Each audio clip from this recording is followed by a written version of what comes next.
This is the New Hope News Now Network, putting the new in news.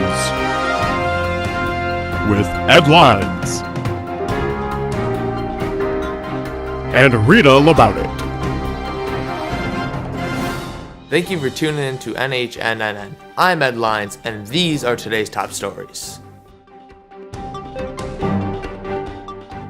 In the days fast approaching Earth Day, Hallmark has announced its latest plans to capitalize on the American public.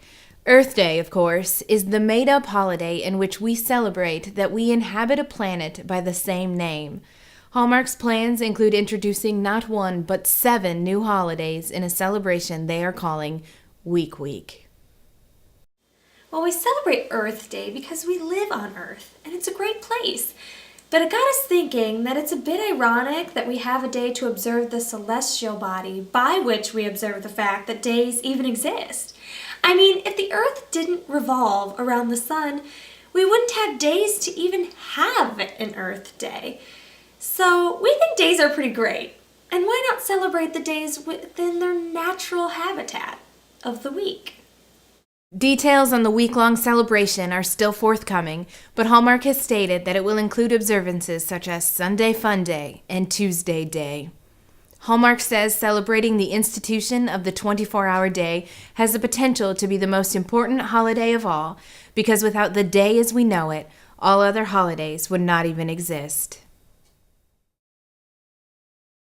A new study by an independent research group has discovered that 100% of people everywhere do not actually like liver and onions. People who participated in the survey are quoted as saying that they found the dish, quote, gross, disgusting, and vile beyond description. Many people who participated in the study said that they did in fact find liver and onions to be quite delicious.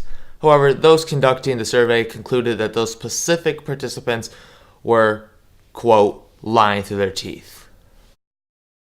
Tonight's top story is concerning the widespread epidemic of heartburn that is spreading across the globe.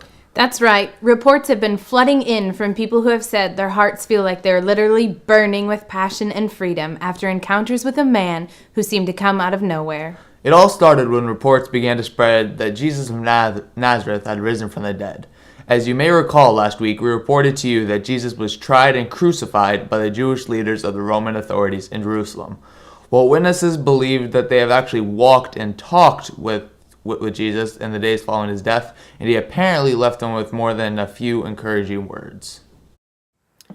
Okay, so we were walking, right? Yeah. We were going back to our town, Emmaus. We were going back, and Jesus was dead. Yeah. He died. He just died like 3 days ago. Yeah, 3 days we ago. saw it. And then this man comes walking to us. We didn't know who it was. We didn't know who it was, and he's like, "Why are you guys sad?" We're like, "What? You're not from around here, man." Like new Jesus kid just died. Yeah, new kid on the block didn't even know Jesus died. And all of a sudden he starts telling us he was telling us about like prophets and the scriptures, how everything the prophets were writing about was what just happened like 3 days ago. And we're like, "Oh man, we thought Jesus was the Christ, he was the Messiah, he's gonna come rescue us." And he died. But then he died. So we're like, "What in the world?" But this guy is all like, no, the prophet said that he had to die. He had to die so that we could be dead to sin and all that sort of stuff. So he's talking all that stuff. We get home. We get to Emmaus, our hometown, and this guy's just gonna keep walking. But it's like night time, almost midnight. like almost midnight. So he asked him to come over. Yeah, we're like, "Hey man, just come eat with us, and it'll be cool." And so we get there, and like, "Oh, we don't have any food. Like, we're out of pizza rolls. We don't have anything. Yeah, Nothing. And like, all we got is this bread." And he's like, "I'll take that. That's no problem."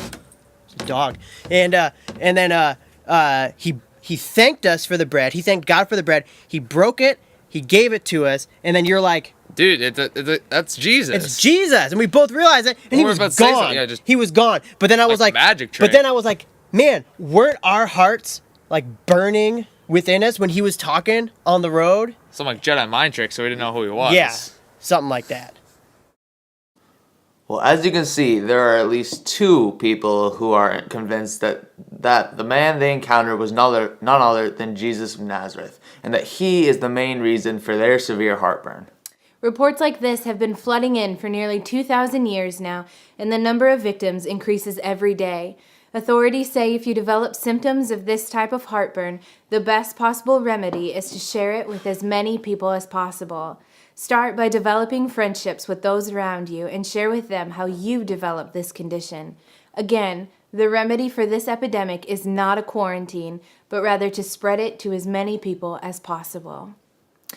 You know, Ed, that one guy kind of looked like you. That guy in the interview. Yeah.